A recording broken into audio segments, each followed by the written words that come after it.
Hello दोस्तों, स्वागत है आपका हमारे यूट्यूब चैनल पे। और उम्मीद है आप सब बढ़िया होंगे, कुशल मंगल होंगे। और आज की वीडियो में हम देखेंगे जीके के 10 मोस्ट इंपॉर्टेंट क्वेश्चंस, जैसे कि आपने पिछले 2 सीरीज में भी देखे होंगे। आज हमारा टेस्ट सीरीज भाग 3 है। जिसने पिछले 2 भाग नहीं देखे तो देख लें, क्योंकि वहाँ पे बहुत महत्वपूर्ण क्वेश्चन आपको बताए गए हैं। तो शुरू करते हैं आज की वीडियो को और देखते हैं कुछ महत्वपूर्ण 10 क्वेश्चन को, जिसमें कि हमारा पहला क्वेश्चन है, कोलकाता से राजधानी दिल्ली कब हस्तांतरित की गई। तो देखो यहाँ पे क्वेश्चन 2 बनते हैं, एक तो कब हस्तांतरित की गई, दूसरा बनता है कि कब इसकी घोषणा करी गई। तो इसकी जो घोषणा करी गई थी, देखो दोस्तों, वो करी गई थी 1911 में, और राजधानी जो हस्तांतरित करी गई थी वह 1912 में करी गई थी। इससे पहले वाली वीडियो में अगर आपने देखा होगा तो ये आपको थोड़ा सा याद होगा कि हमने बात करी थी कि 1905 में बंगाल का विभाजन हुआ था। तो पहले इसकी व्याख्या देख लेते हैं, उसके बारे में बात कर लेते हैं। तो बंगाल विभाजन हमारा कब हुआ था? यह हुआ था 1905 में। और 1911 में क्या हुआ कि बंगाल विभाजन को वापस लिया गया था। और लिया क्यों गया था? क्योंकि उस टाइम पे जॉर्ज पंचम भारत आए थे, तो उन्होंने क्या करा, यहाँ पे बंगाल विभाजन को वापस लिया था। तो जॉर्ज पंचम, आपने स्टोरी पढ़ी होगी जॉर्ज पंचम की नाक करके, उसी से रिलेटेड है। तो 1911 में क्या हुआ कि बंगाल विभाजन को हमारा वापस ले लिया गया। अब ये जो वापस लिया गया ना, ये क्या था कि भारतीयों के नज़र में ब्रिटिश की जो कंपनियां हैं, ब्रिटिश जो राजतंत्र जो राज कर रहे हैं, उनकी एक अच्छी छवि बनाने के लिए था। तो अच्छी छवि बनाने के लिए होगा तो ऑब्वियसली क्या करेंगे, कुछ अच्छा काम करेंगे। तो पहला काम तो उन्होंने क्या करा, बंगाल का विभाजन वापस ले लिया। दूसरा काम क्या करा कि 1911 में दिल्ली को राजधानी बनाने की घोषणा करी। ठीक है, 1911 में उन्होंने क्या करा कि दिल्ली को राजधानी बनाने की घोषणा करी। नेक्स्ट है कि दिल्ली को राजधानी बनाया कब गया था? 1912 में। देखो, घोषणा तो हमारी कब कर दी गई? 1911 में कर दी गई। और बनाया कब? तो 1912 में। और आधिकारिक रूप से जो राजधानी बनी थी वह 1931 में बनी थी। ठीक है, तो आपने 3 पॉइंट याद करने हैं। घोषणा करी गई 1911 में, राजधानी बनी 1912 में, और आधिकारिक रूप से जो बनी थी वह 1931 में बनी थी। बाकी इससे रिलेटेड और भी क्वेश्चन मैं लाऊंगा आपके लिए, वो नेक्स्ट वीडियो में, अगली जो वीडियो आएंगी उसमें हम चर्चा करेंगे। तो दिल्ली के पहले उपराज्यपाल जो थे वो आदित्यनाथ थे, या आदित्यनाथ झा। और दिल्ली के वर्तमान उपराज्यपाल कौन है? तो अनिल बैजल हैं। और मुख्यमंत्री के बारे में तो आपको पता ही है कि वहाँ की आम आदमी पार्टी के हैं। तो आगे बढ़ते हैं नेक्स्ट क्वेश्चन की ओर। छाऊ किस राज्य का लोक नृत्य है? तो आंसर आपने पहले देख लिया होगा, कोई नहीं। जो है छाऊ हमारा कहाँ का नृत्य है? तो छाऊ हमारा यह उड़ीसा का, या ओडिशा का हमारा लोक नृत्य है। जानते हैं कुछ और इसके बारे में? तो देखो, उड़ीसा की बात करें तो राजधानी सबको पता है कि उड़ीसा की राजधानी भुवनेश्वर। राज्यपाल गणेशी लाल, राज्यपाल गणेशी लाल, मुख्यमंत्री नवीन पटनायक। और विधानसभा की टोटल यहाँ पे सीटें कितनी हैं? 147। और अगर बोला जाए उसमें कि राज्यसभा की कितनी हैं, जो अगर मैं पूछूं यहाँ पे ना कि उड़ीसा का जो वहाँ का बोला जाए कि एक सदनालय है या 2 सदनालय है, तो यहाँ पे कैसा होगा, विधानमंडल जो होगा वो एक सदनालय होगा। ठीक है, एक सदन वाला होगा। एक सदन मतलब कि यहाँ पे सिर्फ विधान सभा है, विधान परिषद नहीं है। ठीक है, अगले आता है कि यहाँ पे राज्यसभा की कितनी सीटें हैं? 10 सीटें हैं, और लोकसभा की 20 सीटें हैं। छऊ या छऊ एक प्रकार का नृत्य है, जिसमें क्या होता है, नृत्य में रामायण की पूरी कथा होती है। तो ये इसके बारे में इतने इंपॉर्टेंट पॉइंट थे। आई होप आपको पसंद भी आ रहा होगा और अच्छा भी लग रहा होगा। तो इसको ज़रूर अपने दोस्तों तक फैलाएं। और देखो, शेयर करने में ना कंजूसी ना करें, शेयर करने में और कमेंट करने में। आपको अगर कोई भी दिक्कत है, कोई भी क्वेरी होती है, तो आप कमेंट बॉक्स में पूछ सकते हैं। और अगर आपको मेरा ये प्रयास अच्छा लगता है तो आप ज़रूर वहाँ पे कमेंट में बोल सकते हैं कि सर अच्छा है या नहीं है।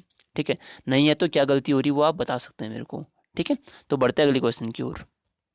अगला क्वेश्चन है हमारा कि सती प्रथा का प्रथम लिखित साक्ष्य 510 के भानुगुप्त के किस अभिलेख से मिलता है?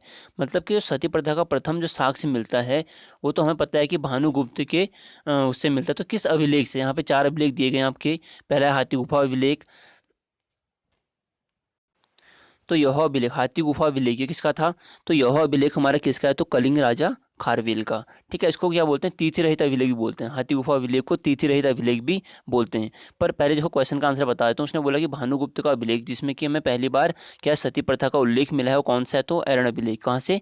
एरण अभिलेख से मिला था।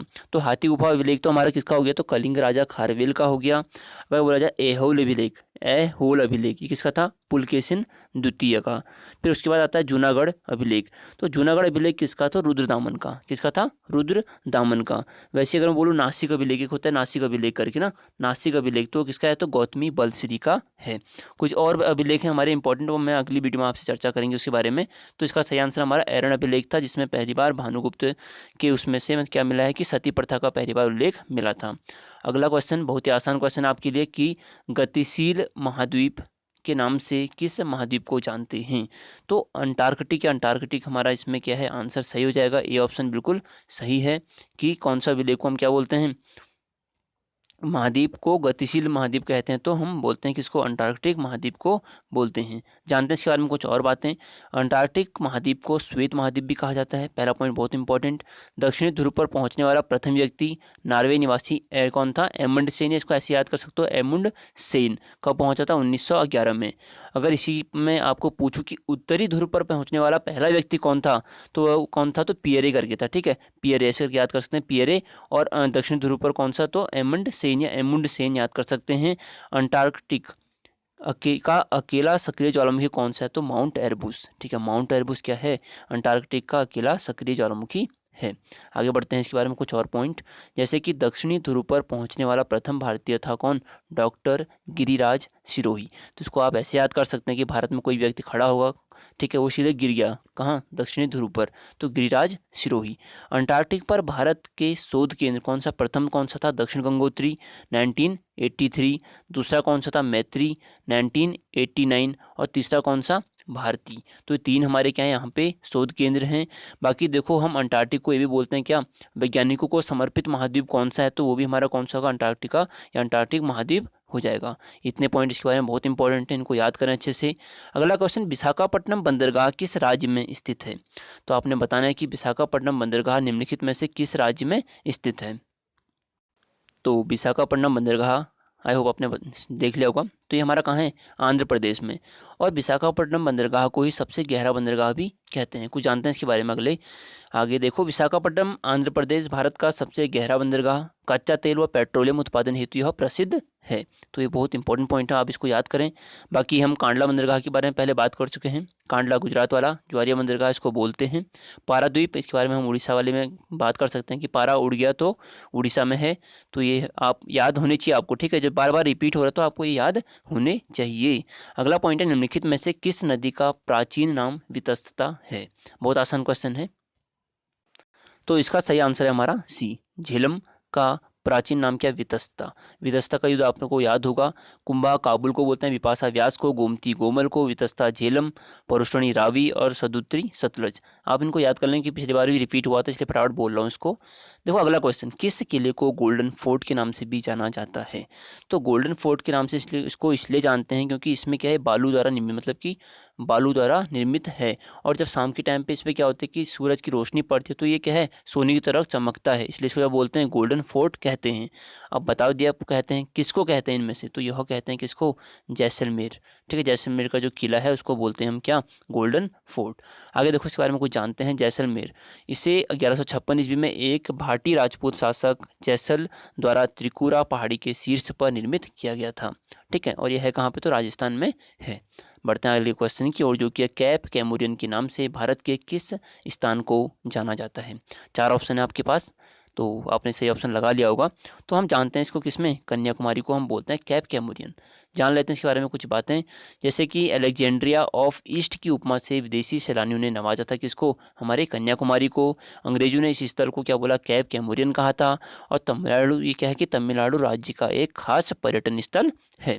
बढ़ते हैं अगले क्वेश्चन की ओर। 9th क्वेश्चन बहुत ही इंपॉर्टेंट क्वेश्चन है आपके लिए कि विश्व पृथ्वी दिवस कब मनाया जाता है?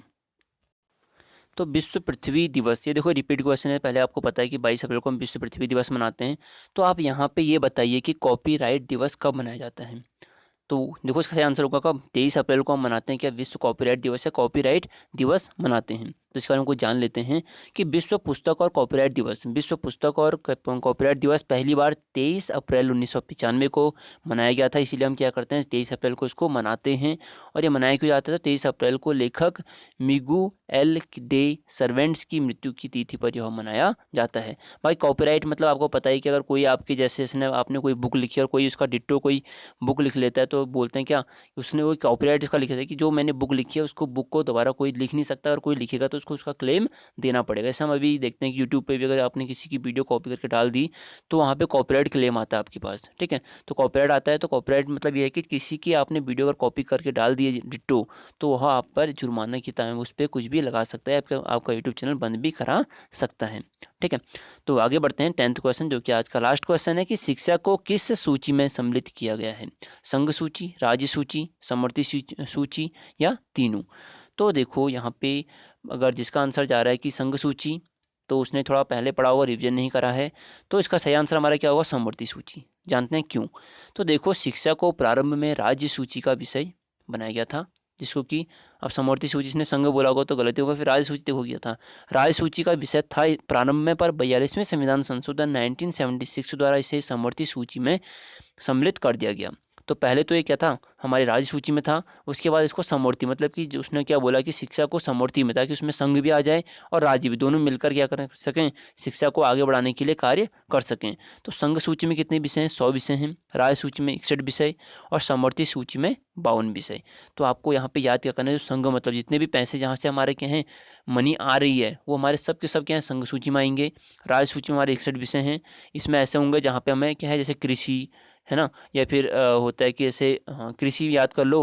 बाकी जो कृषि जो वो होता है कि टोल टैक्स टाइप के जो होते हैं वो, ये हमारे क्या राज्य सूची में आ जाएंगे। समवर्ती सूची में जो कि दोनों का मिक्स वाला।